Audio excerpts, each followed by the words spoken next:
You guys, I can't believe it. I am pregnant with baby number 2. I'm getting a lot of questions about how, what was the process. And if you are new here and not familiar with my story, we did IVF with baby number 1. So that's why a lot of people are like, how? Usually you know the answer to that question. So I am just gonna get right to it. It was not IVF, which still blows my mind. But with that being said, it still wasn't a normal, just like getting pregnant journey. There are some things that we did. We did have, I don't know if I can call it assistance, but we did do some procedures. So let me rewind. Luca and I decided that we wanted to do our second IVF transfer early 2023, anytime like late January, February, March at the latest.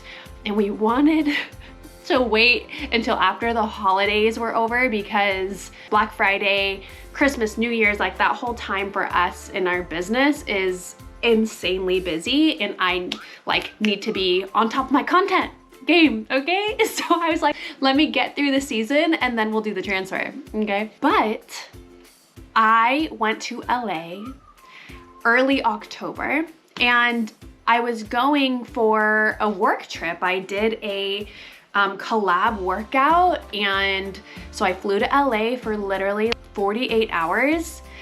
And I figured, well, since I'm gonna be in LA, let me go see my fertility doctor, which is Dr. Alexander at SCRC, Southern California Reproductive Center in Beverly Hills.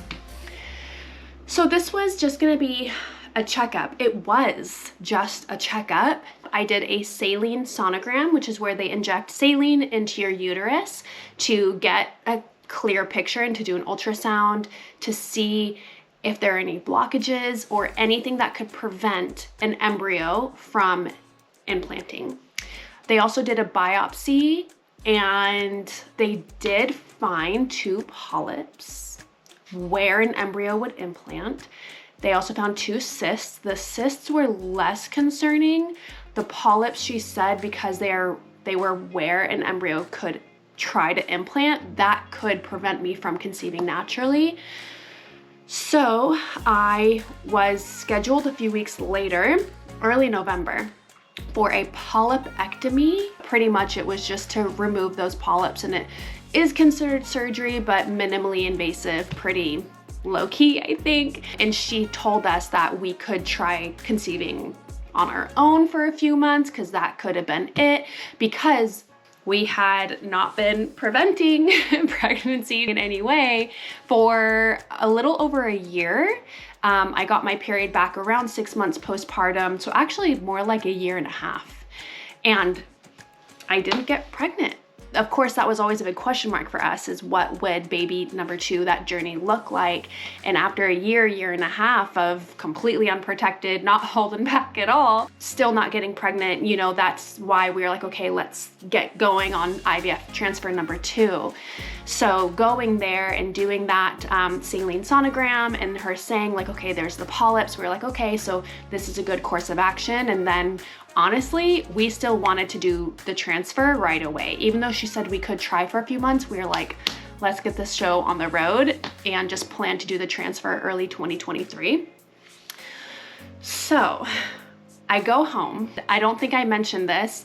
The days that they do this saline sonogram are between days 6 and 10 of your cycle. So after your period stops and before you ovulate. And that's pretty much it. So I did the saline sonogram. It was like on day, I think day 8 for me. I go home, you know, back to life as usual. And I was ovulating those few days after, but like I mentioned, we were not really actively tracking ovulation. We have like vowed to not enter another TTC time period again. It's so stressful. It was really hard on us as a couple the first time around. So us knowing that we had embryos saved, we were just like, we don't feel like we need to go through that pressure again.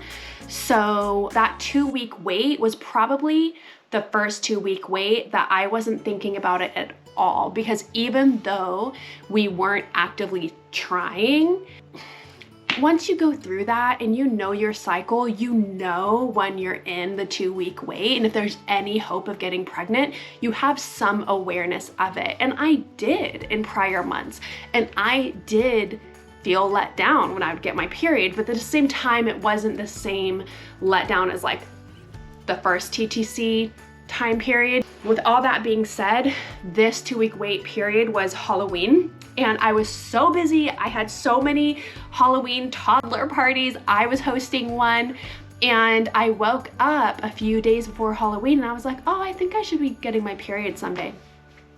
I'll just take a test. Why not? Literally before I even set it down, positive. I was shocked.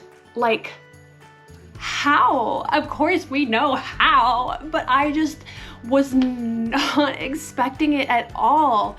And what I now know, or what I now recall from my first IVF journey, is I was in so many like Facebook groups and message forums and all these things, researching, getting really deep, maybe a bit too much into all of it. And I remember hearing about how some women, after doing a saline sonogram, get pregnant naturally. But I did one before my transfer with Aurora, and I didn't get pregnant, obviously. So back then, my mind was like, okay, another thing that they say like could work and doesn't work for me. So I wrote it off in my mind as a possibility. So this time around, when we did the saline sonogram, it was nowhere on my radar. And no one even like reminded me about it, other than her mentioning after the polypectomy that that was a possibility. But again, I was like, no, we're fine. Like, we're just gonna get on with it. So that's what happened. I did a saline sonogram and I got pregnant after. I still have no words. It still seems just like such a shock, because we were on that road to IVF for number 2. I started getting back into that mind space of everything, of the injections, and just to see a positive test, I was like, how is this real? Like, I don't know. I almost felt like this is too easy, like compared to IVF, you know? So that is our journey to baby number 2. It's interesting because we didn't do IVF, but we also didn't not have help at all. It is a natural pregnancy, but thanks to that saline sonogram. I will also say I was put on progesterone, just like with my IVF cycle, not nearly as much, honestly, guys.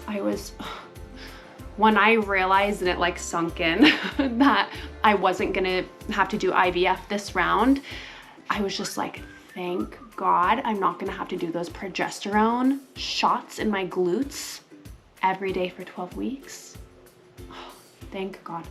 But I am doing progesterone suppositories because I did still have progesterone that was on the low end. That is something that also makes you more bloated or hold on to more water. I think anyways, that's what I'm telling myself, because holy moly, this baby belly, I feel like I look like I'm 6 months pregnant and I'm 3. I am 13 weeks, 13 and a half. My due date, a lot are asking, is 4th of July. Luca is very excited about that. I'm trying to think if there's anything else. I did a lot of monitoring on my own this time, because in an IVF pregnancy, you have so many appointments, so much blood work, like so much keeping an eye on things. And with a natural pregnancy, you don't. And that was very scary for me. So I monitored my HCG, I have hypothyroidism. So I monitored my thyroid levels and my progesterone. And I just went to a clinic and paid on my own.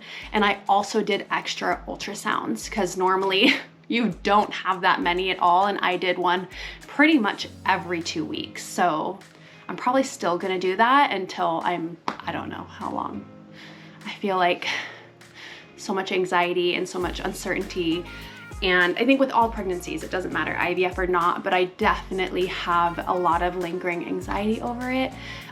It was very scary for me to announce for that reason. Yesterday when I announced was a very emotional day, just because, you know, you feel so vulnerable talking about it when you're so scared and just hoping that everything will be okay. So positive thoughts, positive vibes. I'm sure everything will be okay, but that is it. There will be a lot more to come. There were a lot of amazing questions you guys sent on Insta.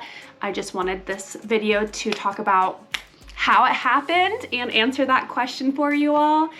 And yeah, stay tuned for more. Don't forget to like and subscribe. Thank you guys so much for your support. It makes such a big difference.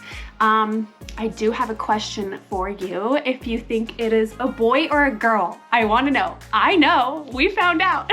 So comment below, let me know what you think, and we're gonna announce that probably next week. So, all right, bye guys.